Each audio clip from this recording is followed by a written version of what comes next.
What I wanted to talk about with you today is our virtual reality chemistry labs. And one of the things that is very important to me is to share that with this community, because you are literally my people, right? You are teaching labs, you're in the front line of training teaching assistants and trying to survive this pandemic, where the online instruction might have been a distraction for the people that are teaching lectures, but it was incredibly disruptive for the people that are teaching labs. So to make this long story short, my journey into making virtual reality labs actually started in 2013, which seems like a whole nother life after everything that has gone on. And in 2013, I was teaching a lab myself. I always teach the majors labs. And I was explaining to my students how to use the infrared spectrometer. And it had been a long day. It was the third lab that I was teaching that day. I was really tired. And I kind of felt like I might not have been at my best, and I might have forgotten some little things. And I shared that with my students because I like to be transparent so they know where things stand.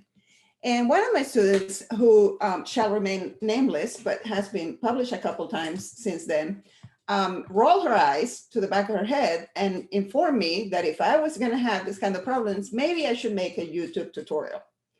And so at that time, I had been already trained by my two older children, and I knew how to deal with eye rolls by teenagers.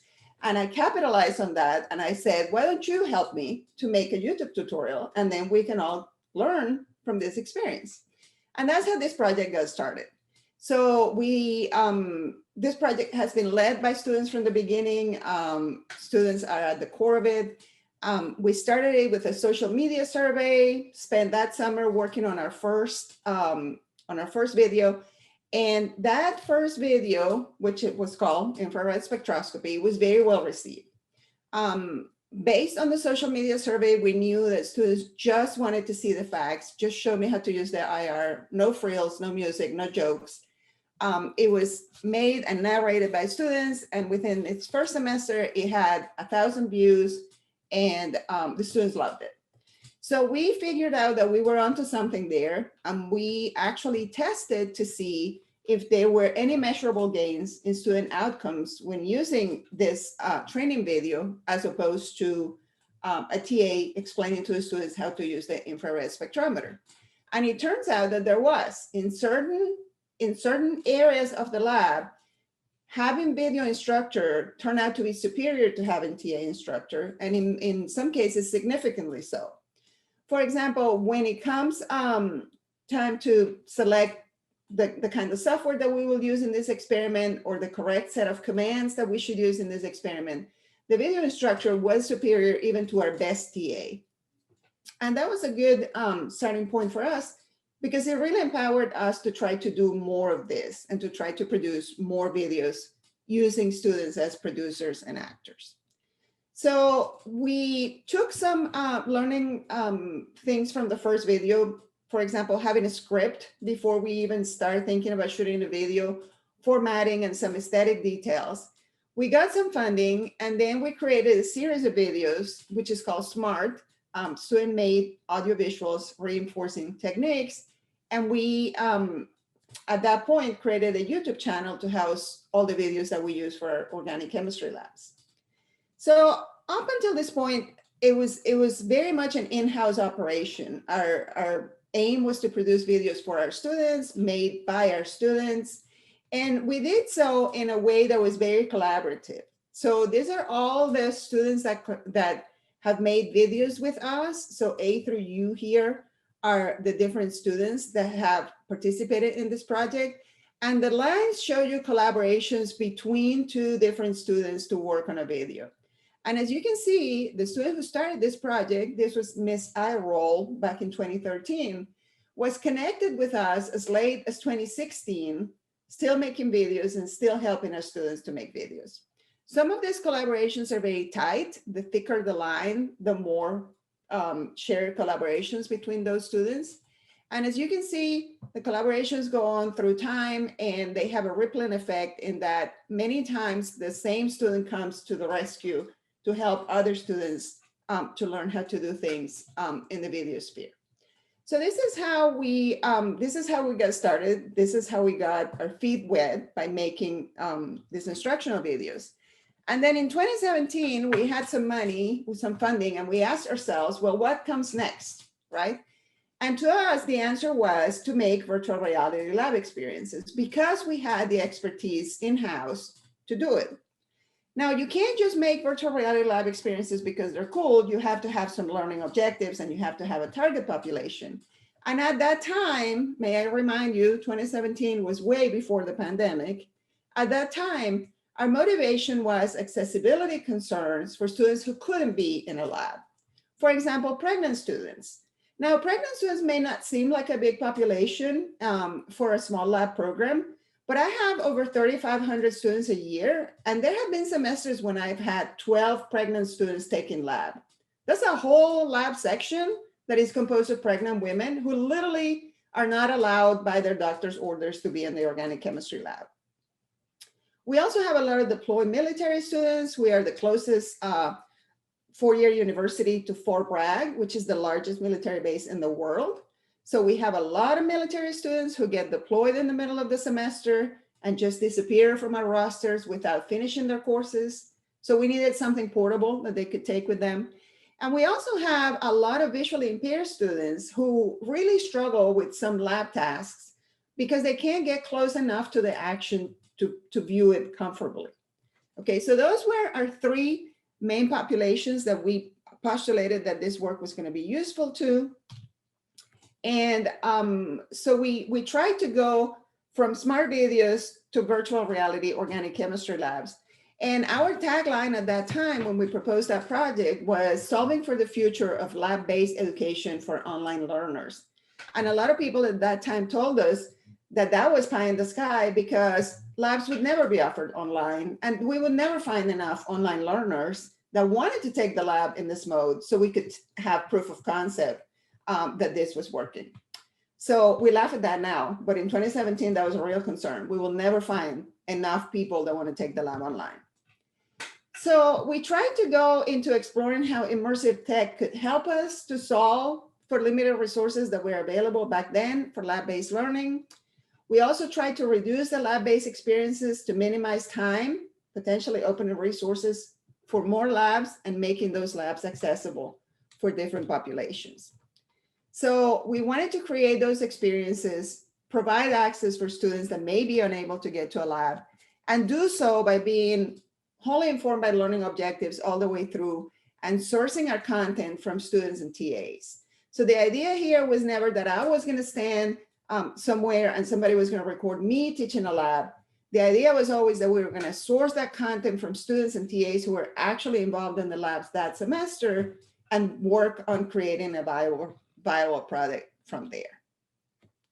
So I was giving a talk recently, and a member of the audience asked me, you know, why you?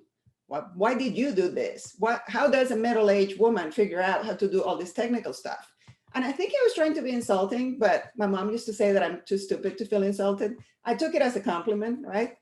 And my response to this gentleman was, it's not why me, the question is why us, right? Because I didn't do this by myself. I had a huge team of people working with me. I had students, I had professionals, and why is North Carolina State University the perfect place to do this? One of the reasons for that is that at NC State, we have an institutional commitment to arts and design integration. So we are an engineering school and we are a design school. And we have access to the best resources in the world as far as game design goes. We are part of a vibrant gaming community. I don't know how many of you have teenagers, but I'm sure you've heard of a little game called Fortnite. Well, Fortnite is actually made by a company called Epic Games, which is right here in my backyard in Cary, North Carolina. So gaming is huge in this area. We train a lot of gaming professionals at NC State. And having a diverse team was really at the core of everything that we do. So a team that brought together chemists, that brought together graphic designers, gaming experts, virtual reality experts, and then that student component that really grounded the whole thing for us. So in our pre-production stages, we started with a lot of lab observations. We recorded many, many hours of lab video to figure out how students interacted with the lab experiments that we had designed for them. This is my colleague, Kathy Donegan, back here recording a lab. There were cameras everywhere, making sure that we captured it from all angles, and we understood what the student experience looked like so we could reproduce that in the virtual reality environment. After all those hours of recording, we went into a whiteboarding stage where we actually had whiteboards going all around the room, in which we were diagramming all the steps that were required to complete a lab and all the possible outcomes that could happen if a student decided to take different pathways within the completion of that lab. And after many hours of whiteboarding, we ended up arriving at what we call our pre-production flowcharts. So in a flowchart like this, what you have are the steps that are required to complete a lab, all the things that you will need to display on screen at each one of those junctions, and then necessary pauses for the TA that is explaining things in the lab to let students come to terms with what's happening and to make a decision on how to proceed, okay? One of these flowcharts only shows you one possible outcome of the lab. Most labs have multiple outcomes because there are multiple pathways that you can traverse. So these pre-production flowcharts went on for pages and pages because it was very important for us to capture the whole experience for our students being in the lab. Then there was more pre-production, things had to be rehearsed. I don't know if you know this about virtual reality, but you capture a whole room in 360 degrees. So you can't have notes and you can't have boards in front of you reminding you what the words are. You actually have to memorize the words so you can deliver them to the empty room, which is always fun. And the whole recording team is on the outside of the room, capturing all this video and making sure that we have every single angle covered. We design and produce in-house a lot of the things that were used for this shoot. So for example, this rig that is here in front of Lanisha's face is a little bit hard to see, is an online 3D printed device that houses 6 GoPro cameras that are mounted on the device on the face of the first person student that is doing the recording. And that's how we get a perspective for every corner of the room. The 360-degree video shoot is challenging, but it can be done. And we called on to all our resources on campus to accomplish this. There were so many technical details that we had to solve for, things that hadn't been done before. And one of the most interesting parts was actually the user interaction design. So we had to have very specific graphic instructions for students to navigate through the virtual reality simulation. And those instructions had to appear normal and flat inside a 360-degree curve environment. So our graphic designers had to work extra time to make sure that labels appear above the items as we need them. So if something needs a label, that label has to be in a suitable place.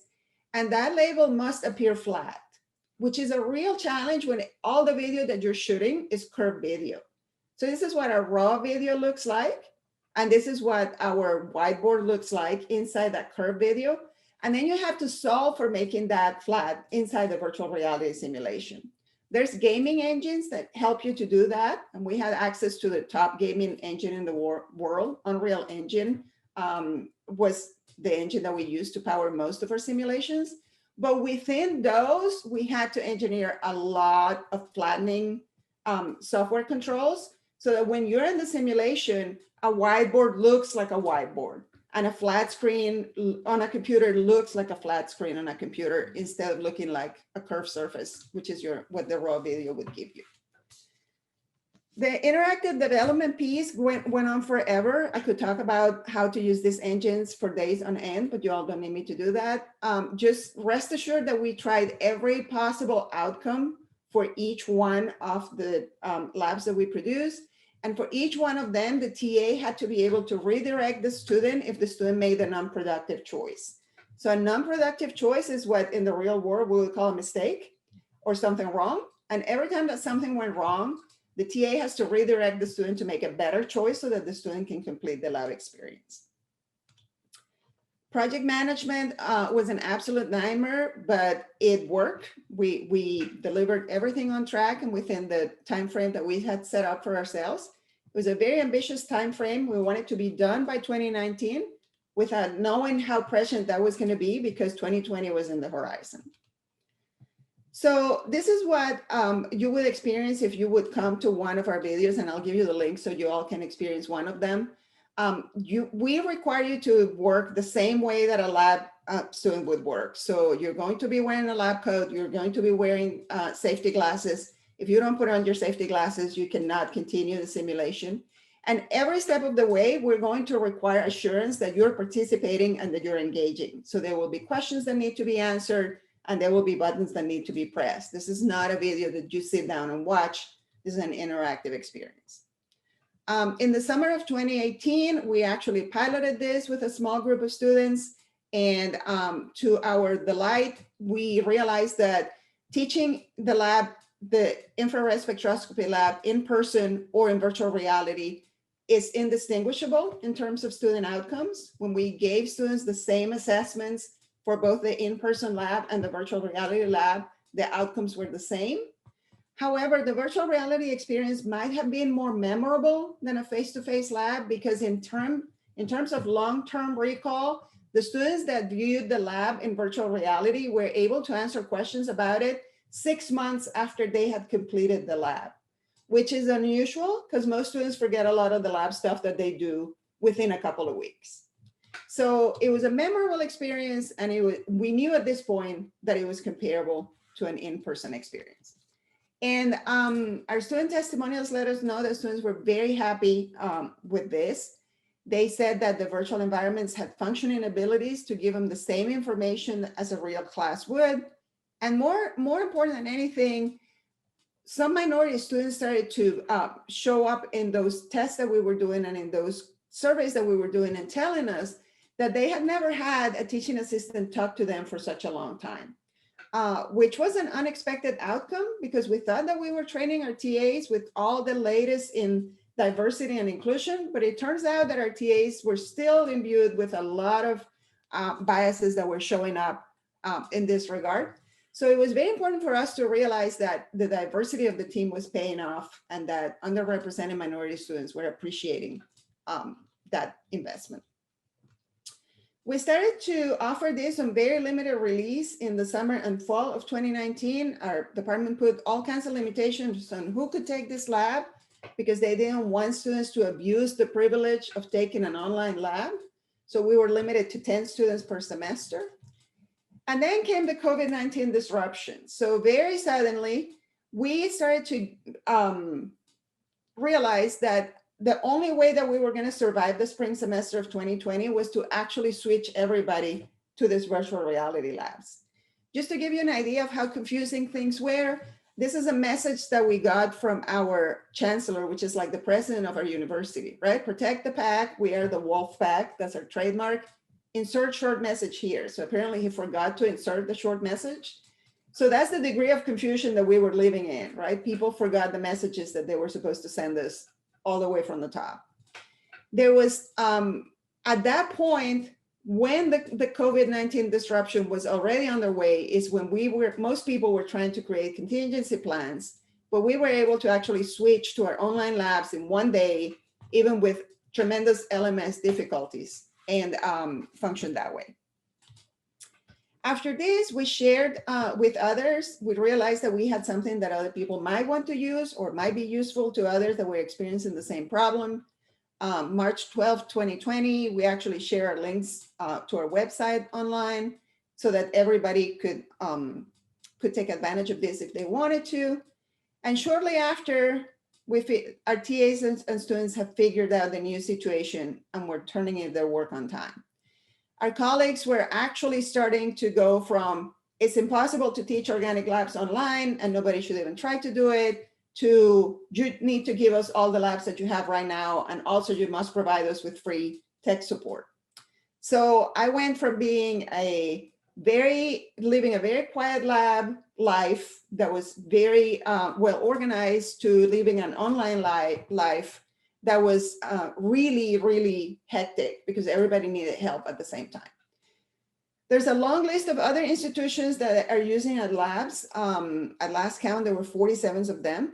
Many more institutions have been detected because we do have tracking devices on our labs, but are not acknowledging use. So in any event, the bottom line is that by the end of the semester, we knew that most students found the virtual reality simulations to be useful and a good resource. So I'm going to take a second here to parse out two separate outcomes that we were experiencing in those end of the semester evaluations. Our data shows that most students were very dissatisfied with the change to online instruction in general. Like, so when we asked students, are you happy with the change to online instruction? The answer was no. At the end of spring 2020, nobody was happy that we had to go online. But when we asked them specifically about the virtual reality simulations, most of them found them to be useful and a good resource, and less than 5% of students had complaints. And even those complaints were mostly about access and not about the actual product. Okay, there were students who were having difficulty accessing reliable Wi-Fi so they could use these things. So some things that worked in our favor at this time, definitely having online labs was better than not having them. And having mobile device capabilities versus only computer-based was a big deal. A lot of students had to move back home to very rural counties in North Carolina where Wi-Fi is not as reliable as it can be, but there's cell phone service. So they could complete their labs on their cell phones, and that was priceless. Also having constant communication with our students via email and the learning management system, they knew that we were 100% behind them, and that was very important. And the fact that our support team have remote working capabilities, this is something that we had insisted in from the beginning. We always viewed this product as a potential catastrophe product. We always wondered what would happen if we had a snowstorm and we couldn't come to lab. And so we insisted from the very beginning that all our team was able to work remotely. Little did we know that we all would be forced to work remotely during the COVID-19 pandemic, but it really did work in our favor. So what do we do now? Well, we have taught our labs online in the summer 1 and summer 2 and fall of 2020. We're teaching them online now. We're using a validated instrument before and after. Some of you may be familiar with the Meaningful Learning in the Laboratory instrument that Stacy Lawyer-Bretz and her students have developed at Miami University. So we have collected data on our students' perception of their learning in the labs, and that data is turning out to be very interesting. We're keeping detailed data regarding requests for technical support, time spent on clarifications and usability issues, and also keeping track of student responses, reflecting their engagement with our virtual reality materials. And we do have an underrepresented minority focus to that research because those students are telling us that they're getting the most out of this kind of labs. I'm not going to go in depth through the Millie data, but I will show you a little teaser suggesting our results suggest that students in virtual reality organic chemistry labs had similar responses to cognitive items to students that took in-person labs, but the students in virtual reality labs had higher average post scores in a number of questions from the affective and cognitive affective categories. If you are familiar with the survey at all, these are the items, the highlighted items are the ones in which students actually had higher scores after taking the lab than before. And that refers to us that the students are experiencing less frustration, less confusion, less intimidation, and possibly a reduced cognitive load compared to an in-person lab environment. So I know that Nicole is watching the clock, and so am I. So I'm going to stop here. I'm going to thank the whole team that helped us with the development of this product, and all of you for your attention. And if there are any questions, I will be glad to comment on those. Thank you, Maria. I mean, your project is massive, and you know that I'm a big fan. And also in the chat, there's a group of fans chatting around, and celebrating hearing your talk. And I will squeeze in a couple of questions because I know you can talk fast and also you can answer them quite in a speedy way. So one question was, what did you use for your pre-production flowcharts? Is there a program or is it? Yeah, we use a program that's called Lucidchart. I'll put it in the chat. Lucidchart. It has a free version and there's also a professional version. We had access to the professional version through our design school, but even the free version is really, really useful. It really forces you to think through all the possible outcomes. And it keeps you very organized and it's very easy to share via Google Drive. So that's what we use. Okay. Then there was another question, when you compared the VR lab to the real lab, did you assess doing the experiment or did you assess the theory or both? Or so we did, so our infrared spectroscopy lab is an unknown lab, unknown determination lab. So students get a choice of unknowns.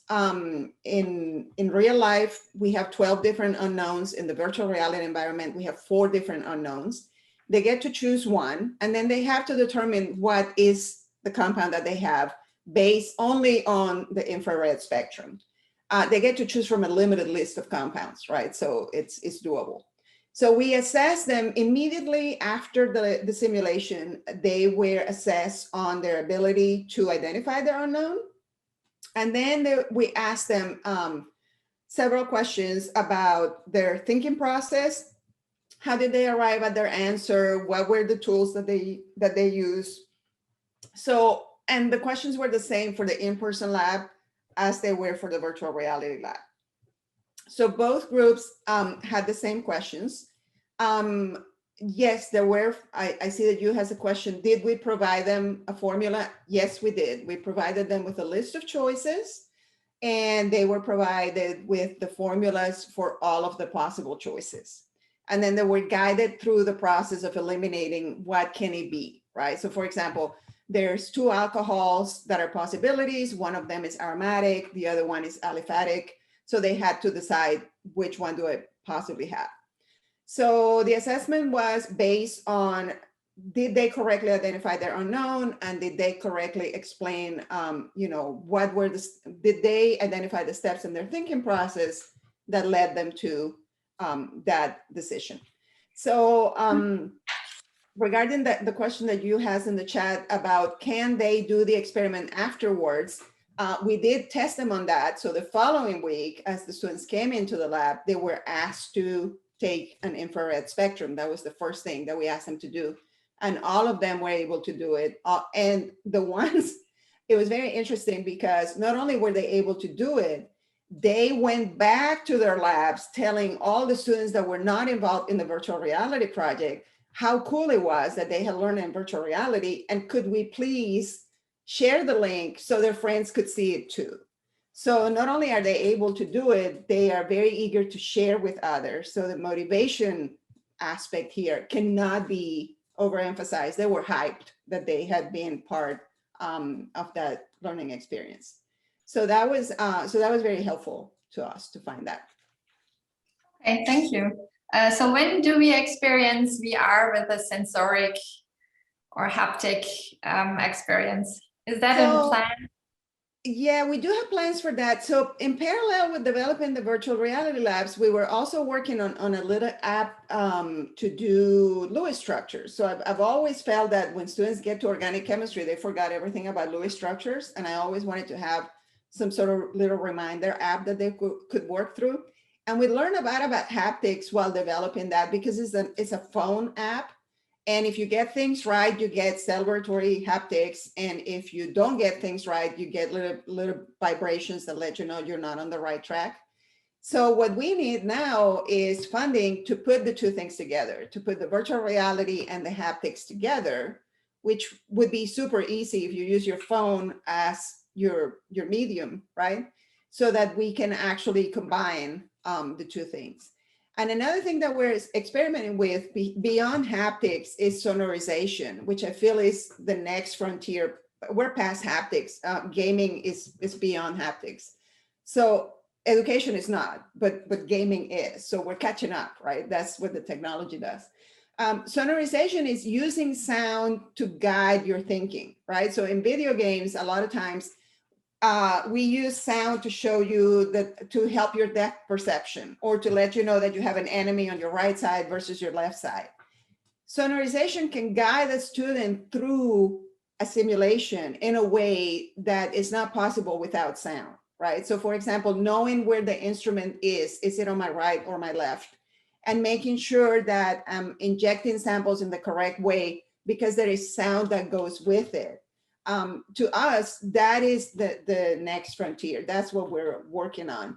It's slow going because there's not a whole lot of theory behind it. A lot of game design is intuitive and doesn't have a good theoretical framework behind it. But we're trying to learn as much as we can. Yeah, kaboom is a good sound effect that we're definitely going to incorporate. So we're trying to learn as much as we can, so we can put that into our next generation labs. Oh wow, I'm looking forward to try this out. So thank you, Maria, for sharing your new ideas and the things that will come up from your group.